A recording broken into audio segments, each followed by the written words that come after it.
Eh, saya ingin melakukan sebuah penilaian, kontemplasi ya mengenai saga Anies di Pilkada DKI. Saya kesal sama Anies ya kan. Bilang lu kebangetan Nis, di prank, di PHP, dikhianati. Kok nggak marah, masih senyum-senyum aja. Nanti coba kita lihat interviewnya Anies Baswedan dengan wartawan ya. Dalam kondisi yang muka capek pun senyum dia. Memang betul-betul senyum manis ya Anies Baswedan. Oke, coba kita pertanggungjawabkan kata-kata kebangetan, di PHP, prank, dan dikhianati ya. Jadi sahabat era sekalian ya, kalau kita bicara tentang Pilkada DKI ya, tidak ada yang tidak mengatakan bahwa Anies lah yang paling jagoan, paling punya potensi, paling punya peluang untuk menang. Dan di awal-awal sebenarnya agak dilematis juga bagi Anies. Apakah akan maju Pilkada DKI atau tidak? Karena baru saja selesai perhelatan Pilpres. Ya, yang paling aman sesungguhnya untuk memelihara mesin ya, harusnya dia maju calon perseorangan. Tapi saya membayangkan psikologis Anies rasanya nggak mungkin dia maju calon perseorangan karena waktunya mepet sekali. Ya, bisa dibilang fase akhir dari Pilpres yang melibatkan Anies, kalau sekarang kan tinggal melibatkan Prabowo, yang melibatkan Anies itu kan tanggal 24 April. Ya kan? 24 April itu pengumuman pemenang oleh KPU, di mana waktu itu ingat nggak? Anies hadir ya. Nanti kalau ada beritanya diinikan saja ya, ditampilkan. Anies hadir dan diguncang-guncang oleh Prabowo. Entah Prabowo itu merasa kesal ya, merasa terima kasih atau apa, 1000 perasaan, atau dia ingin melepaskan dirinya yang jengkel, kesal, dan akhirnya dia relief. Bukan not only karena Anies, tetapi dia bisa memenangkan kontestasi Pilpres yang sudah dia jalani selama 5 kali, dan di bilik suara atau di surat suara itu sudah 3 kali sebelumnya. 2009, 2014, dan 2019. Jadi itu ya sobat era sekalian. Nah, dia goncang. Tapi Anies datang, Ganjar tidak datang dengan Mahfud. Alasannya pada waktu itu ya, karena tidak dikasih tahu, tidak diberitahu dan lain sebagainya. Loh, kok Anies ngerti, dia nggak ngerti ya. Nah, itu menunjukkan bagaimana Anies secara teoritis punya watak yang jauh lebih kuat, lebih tegar. Datang ke Nasdem juga ya, tidak ada penghormatan, tetapi terus diteriak-teriakin, disambut oleh masa Nasdem justru.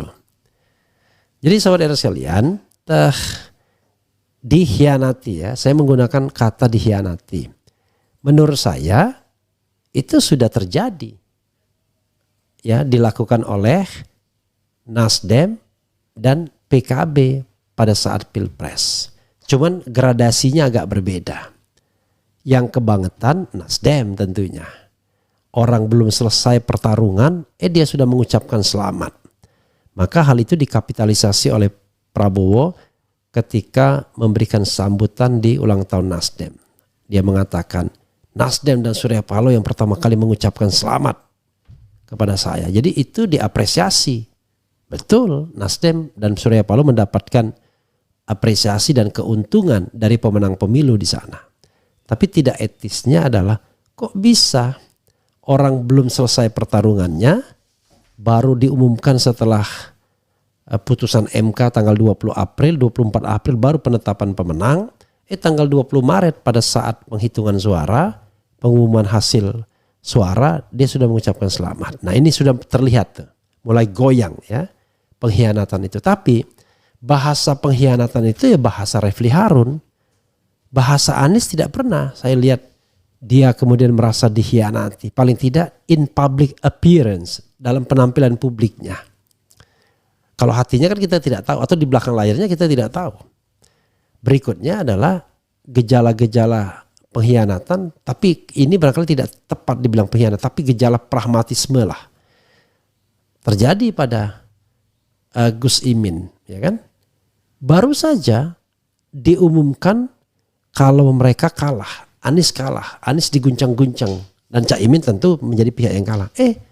Dia sudah terima Prabowo Subianto untuk ke markas dia, kemudian menyerahkan apalah visi misi partai atau apa dan lain sebagainya.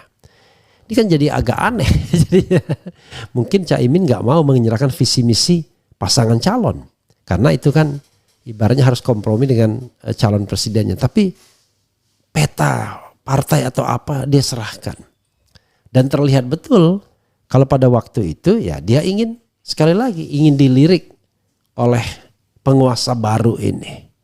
Oke, dua. Nah, dengan dua fenomena itu ya, Anies kok tetap husnuzon, ya, tetap berbaik sangka terhadap dua partai ini dan tidak menggunakan jalur independen yang menurut saya memang tidak mungkin dilakukan pada waktu itu karena waktunya terlalu cepat. Dan saya kira saya tidak tahu apakah ada permainan atau tidak dalam menyusun jadwal. Jadi calon independen itu harus diserahkan kalau tidak salah pada Mei, 27 Mei atau apa, nanti cek it ya. Batas akhir penyerahan dukungan calon perseorangan itu. 20-an Mei lah. Hanya berselang 1 bulan setelah Anies dinyatakan kalah. You can imagine kalau tiba-tiba Anies harus mengumpulkan atau relawannya mengumpulkan dukungan untuk gubernur DKI. Apa kata dunia? Lah ya kan, langsung dunia memaki-maki. Waduh ini ambisius nih, haus jabatan dan lain sebagainya. Nggak ada jeda, langsung cari lagi kerjaan. Karena itu Anies membutuhkan sebuah keyakinan bahwa dia memang masih layak, masih dibutuhkan dan masih punya peluang. Ternyata memang iya. Dari berbagai survei Litbang Kompas, Burhanuddin Muhtadi, dan survei-survei lainnya yang saya lupa, itu menyebutkan kalau DKI itu nomor satunya Anies. Dan saya sudah bantah ya, itu incumbent kalah melulu dan lain sebagainya. No. Anies bukan incumbent, incumbentnya Heru. PJ Heru. Sementara Anies itu sudah 2 tahun tidak lagi di DKI dan menurut saya justru kalau masyarakat menginginkan dia kembali itu menunjukkan bahwa dia memang diinginkan dan rebound ya dari kekalahan Pilpres misalnya. Oke, dan kita tahu kan jalan ceritanya. PKS mendeklarasikan dia, kemudian disusul oleh PKB, tapi masih kelas DPW atau duluan PKB ya, nanti kita lihatlah. Dan terakhir Nasdem yang katanya sudah seizin Surya Paloh dan sekjennya ngomong di depan media, Hermawi Taslim, dan ini katanya sudah pembicaraan antara Surya Paloh dan Anies. Bahkan Sohibul Iman mengatakan bahwa nama Sohibul Iman itu datangnya dari Surya Paloh dan Nasdem menyerahkan Anies untuk mencari calon wakil gubernurnya sambil mengatakan bahwa ini orang memang gak ada obatnya atau apalah istilah Surya Paloh yang saya lupa ya, untuk memuja Anies Baswedan kalau dia very moncer ya, tidak ada lawannya. Dan karena itu menurut saya ya tidak ada persoalan sebenarnya dengan nominasi Anies Baswedan. Saya membayangkan at least PKS dan Nasdem itu akan berlayar ya membawa Anies Baswedan. Tetapi tiba-tiba satu demi satu rontok. Maka disitulah kemudian Anies kembali dikhianati. Dalam konteks apa dikhianati? Dalam konteks Anies membantu menaikkan suara dan kursi partai yang mendukungnya dalam Pilpres. Ingat, Nasdem naik 10 kursi di DPR. Kemudian PKB naik 10 kursi. Dan PKS juara pemilu. Ya kita memang tidak bisa mengukur apakah itu ada Anies efeknya, tapi nggak mungkin nggak ada. Karena seperti kata Saiful Mujani, 95% pemilih PKS itu memilih Anies Baswedan. Karena itu korelasi antara PKS dan Anies Baswedan besar sekali di DKI Jakarta ini. Terlebih di DKI Jakarta pemilihnya sangat dan cukup rasional. Dikhianati dia. Dikhianati ya kan oleh 3 partai tersebut. Nah, ya terakhir ya dia prank atau di PHP oleh PDIP. Ya, siapa bilang tidak di prank, tidak di PHP? Ada 2 kejadian yang kita katakan sebagai di prank dan di PHP. Ya, yaitu ketika 2 punggawa PDIP datang menemui Anies dan tanda tangan kontrak politik. Konon kontrak politik itu kontrak politik yang paling enak, yaitu tidak macam-macam. Tidak ada logistik disebutkan, tidak juga ngomong soal lain-lain. Intinya adalah misalnya meritokrasi dan lain sebagainya. Saya mendengarkan informasi itu walaupun saya sendiri tidak baca dokumennya. Jadi dokumen yang paling enak kata orang yang melihat dokumen tersebut. Ini ada fotonya ya yang beredar ya. Jadi itu yang datang itu Said Abdullah dan Ahmad Basara ya. Tapi saya kok tidak terlalu agak pangling juga kalau ini Ahmad Basara ya. Tetapi berita mengatakan itu Ahmad Basara. Tanda tangan. Gak mungkin kan tanda tangan kontrak rumah. Ini tanda tangan kontrak politik. Itu pada malam sebelum Anies kemudian datang pada tanggal 27 tersebut. Datanglah dia pada tanggal 27 Agustus karena ada rencana untuk mendeklarasikan Anies Rano Karno. Dan viral kan jam 11 Anies kemudian sebelumnya ya berpamitan kepada ibundanya, walaupun kemudian saya sempat diberikan satu masukan ya oleh ibundanya yang mengatakan bahwa itu bukan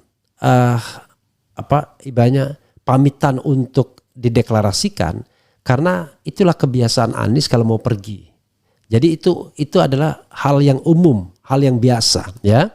Jadi saya tidak tahu ya boleh nggak saya menyebutkannya, tapi ini menurut saya hal yang baik saja. Jadi ibunda Anies WA ke saya, Assalamualaikum warahmatullahi wabarakatuh Pak Refli, mudah-mudahan selalu sehat dan selalu dalam lindungannya.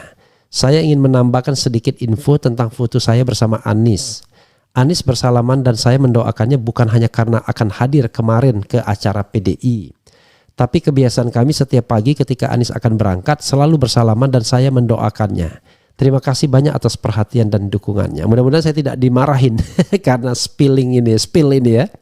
Jadi sobat era sekalian, itu yang dilihat. Tapi ternyata ketika datang ke kantor DPP PDIP bertemu Rano Karno dan lain sebagainya, ternyata nggak jadi dideklarasikan.